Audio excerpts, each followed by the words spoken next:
Et à présent, nous avons en ligne M. Elhemi Al-Zayed, expert en tourisme et ancien président de la Chambre du tourisme en Égypte. Bonsoir. Bonsoir. Alors tout d'abord, bonne fête. Pareillement, j'allais vous souhaiter. Alors, on ne peut pas parler avec vous sans vous poser la première question, bien sûr. Quel est le cours actuel du tourisme en Égypte? Eh bien, on ne peut pas dire que c'est formidable, mais l'important, c'est qu'il y a toujours... C'est-à-dire que nous n'avons pas beaucoup perdu de touristes à cause du problème de Gaza. Le problème de Gaza cause un problème pour les touristes qui ont un peu peur. Mais on n'a pas tellement perdu.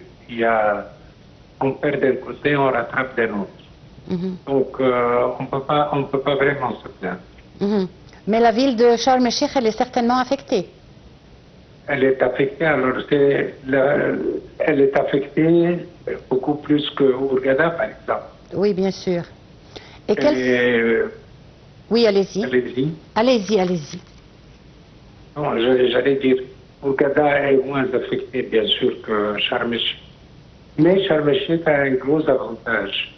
Dans le rapport, on parle d'activités de soleil, de marine, mais il y a une autre activité qui est très connue à Sharm el-Sheikh, c'est les congrès et les conférences.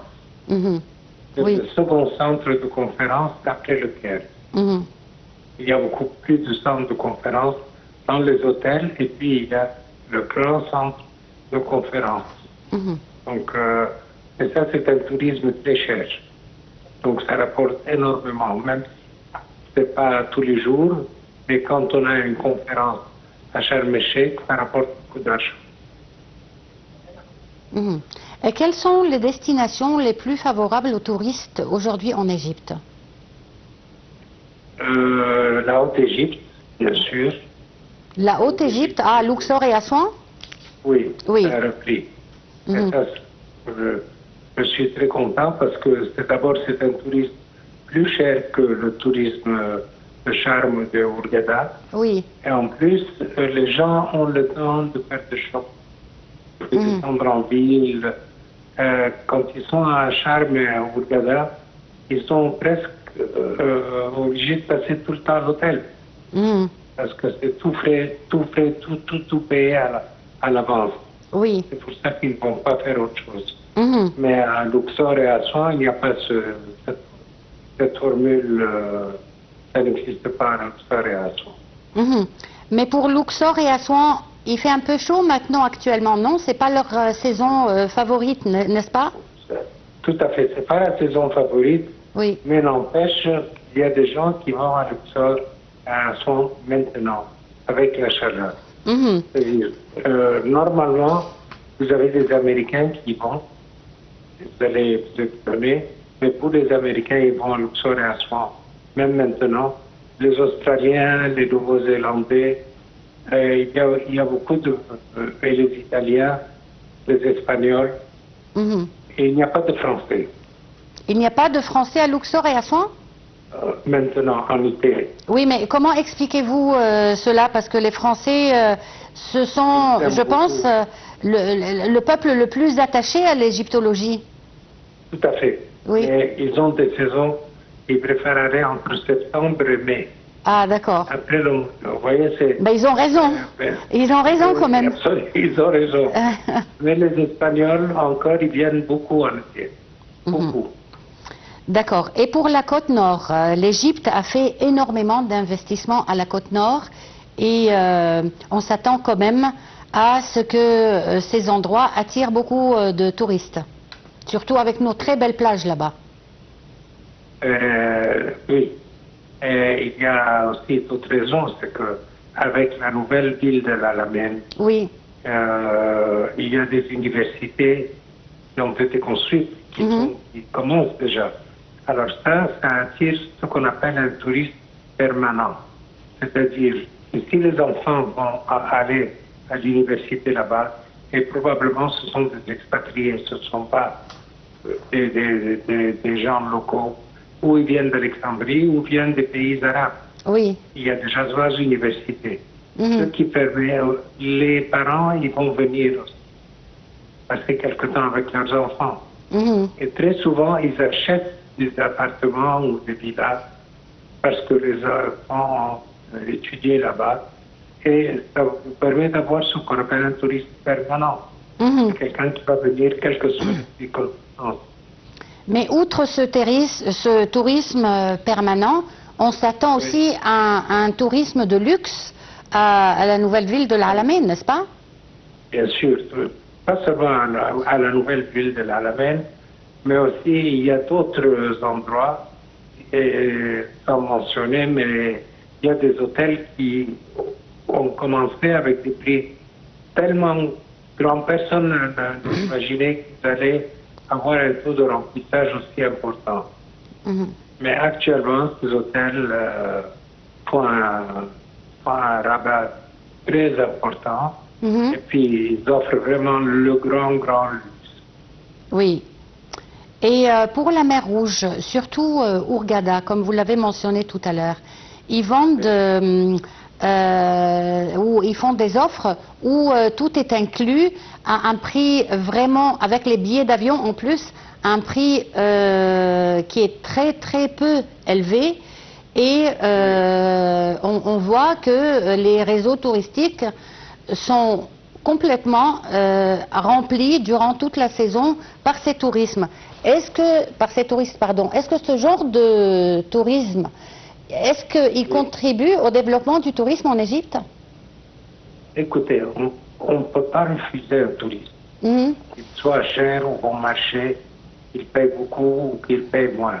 Mais moi, j'encourage sur le tourisme de catégorie 1. C'est pour ça que moi, maintenant, je ne fais que Luxor Aswan. Ça, c'est un exemple, pas tout le monde fait la même chose. Par contre, ce qu'on peut faire tellement de choses à Luxor Aswan.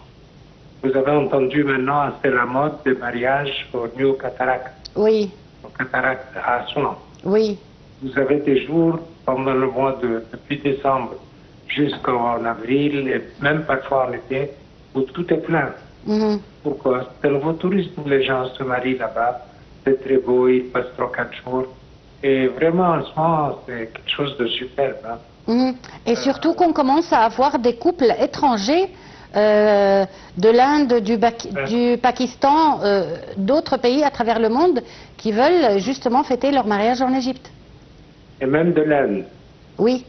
De l'Inde qui est un pays qui n'est pas riche. Enfin, les Indiens les hindous ne sont pas très riches, mais il y a des multimillionnaires là-bas. Mais qu'est-ce que vous pensez justement de l'organisation de tels mariages dans des sites touristiques comme les pyramides par exemple? Écoutez, moi, tout ce qui est événementiel, c'est moi qui ai commencé ce genre d'activité. Pas les mariages nécessairement, mais tous les événements. Dans les sites touristiques, dans les sites historiques, tant qu'on respecte le site même et qu'on ne fait pas de dégâts et qu'on nettoie après soi, pourquoi pas? Non, mais pour le son et la lumière, ça nuit pas aux antiquités? Non, ça aurait pu nuire. Vous savez, à un moment, il y avait des problèmes au temple de Luxor. Oui. Parce que le temple de Luxor, il y a beaucoup de colonnes et il n'y a rien derrière ni devant. Alors, en plus, le Nil est très près du temple de Luxor. Alors, les colonnes commençaient à s'incliner un peu. Oui.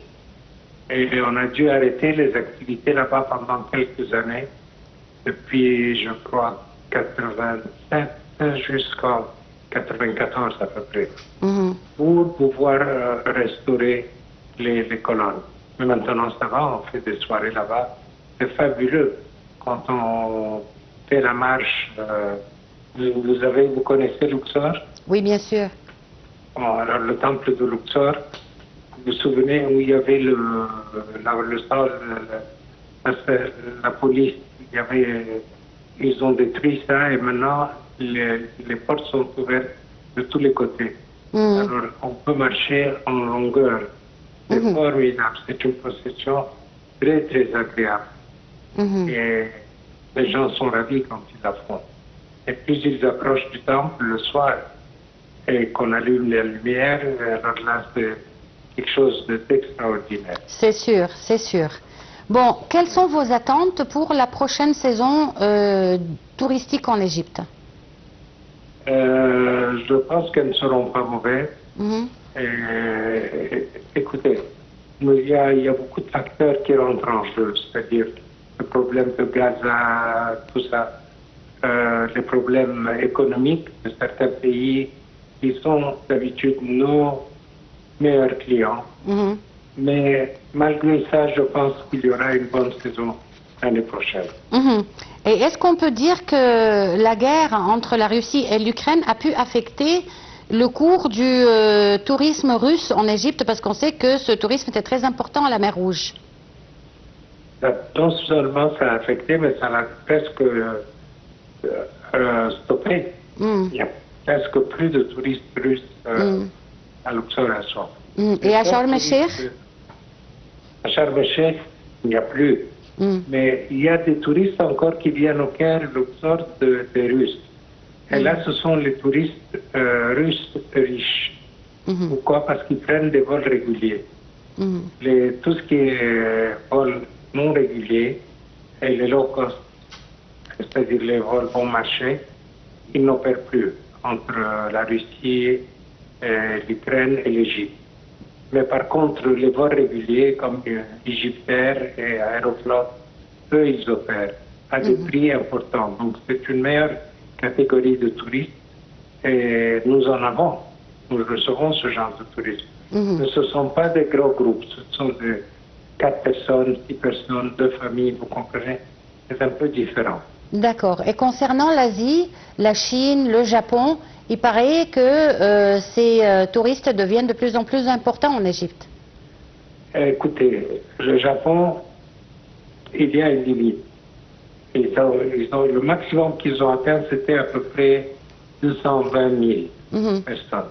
Mais ce sont les meilleurs touristes.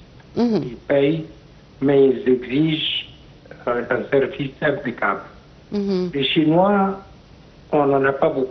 Mhm. Bon, malgré le nombre, on sait que la Chine, c'est le plus gros pays, mais le nombre de personnes qui viennent de Chine sont assez limités. Mhm. Parce qu'ils ont d'autres priorités pour le moment. Ils Mhm. aiment beaucoup jouer au casino. Ils aiment aller... L'Égypte, c'est historique. Heureusement, on a des casinos, mais ce n'est pas Las Vegas. Alors, eux préfèrent aller dans des endroits comme Las Vegas, etc., où ils font 3-4 pays donc, en même temps. C'est-à-dire qu'ils passent maximum à Paris, ils passent 48 heures. Mhm. À Rome, ils passent 36 heures. Vous Mhm. voyez, c'est un touriste qui dit, je suis allé là, j'ai pris une photo et j'ai acheté un sac Lanza. Mhm. Alors, Et- c'est différent. D'accord. Concernant les destinations touristiques maintenant, Monsieur Elhami El Zayed, les destinations touristiques en Égypte restent toujours les mêmes. C'est toujours la côte nord, c'est toujours Sharm el-Sheikh, Luxor et Assouan, Hurghada. Où sont les autres villes égyptiennes, même pour le touriste égyptien, lui, pour le citoyen égyptien lui-même? Il ne connaît pas assez d'autres destinations. Et pourquoi les autres destinations ne sont-elles pas en vogue pour que nos générations, nos petites générations, puissent connaître leur pays au moins? Écoutez, nous avons beaucoup d'endroits touristiques, je suis d'accord avec vous, mais il ne faut pas exploiter les endroits touristiques au point où ils ne vont plus valoir grand-chose. Je Mhm. parle par exemple de Siwa. Mhm. Siwa, c'est super. Oui. Moi, j'ai amené des touristes vraiment très, très haut de gamme. Mhm. Mais il ne faut pas trop exploiter ces endroits. Parce que si vous amenez 2 millions de personnes à Siwa, Siwa ne va plus devenir ce que c'est aujourd'hui. Donc, chaque chose a des limites. Je préfère avoir 500 000 touristes qui font Siwa, mais qui payent bien. Donc, le pays profite. Sans gâter le site lui-même. Même chose pour les wahats. Les oasis. Les oasis, exactement. Et il y a 4 autres oasis qui sont très importantes et qui ont chacune son charme. Mhm.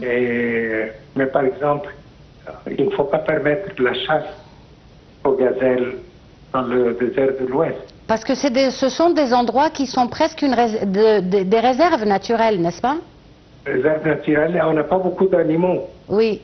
Donc si on commence à les abattre, c'est bête. C'est nous qui perdons. Même chose pour la plongée sous-marine. Nous recevons beaucoup de personnes. Et ça, vous savez que tous les êtres sous-marins, ça devient, ils peuvent mourir, tous les rochers, etc. Oui, bien sûr. Les couleurs disparaissent. Alors il faut faire attention, il faut mettre des limites. Il faut dire, par année, je ne peux pas recevoir au bord de la mer Rouge, pour la plongée, plus d'1 million de personnes. Oui, vous avez raison. Monsieur Elhami Zayed, je vous remercie beaucoup pour cette intervention et je vous souhaite une très bonne fête. Et donc, je vous remercie pour cet appel. Une petite pause et on se retrouve tout de suite après.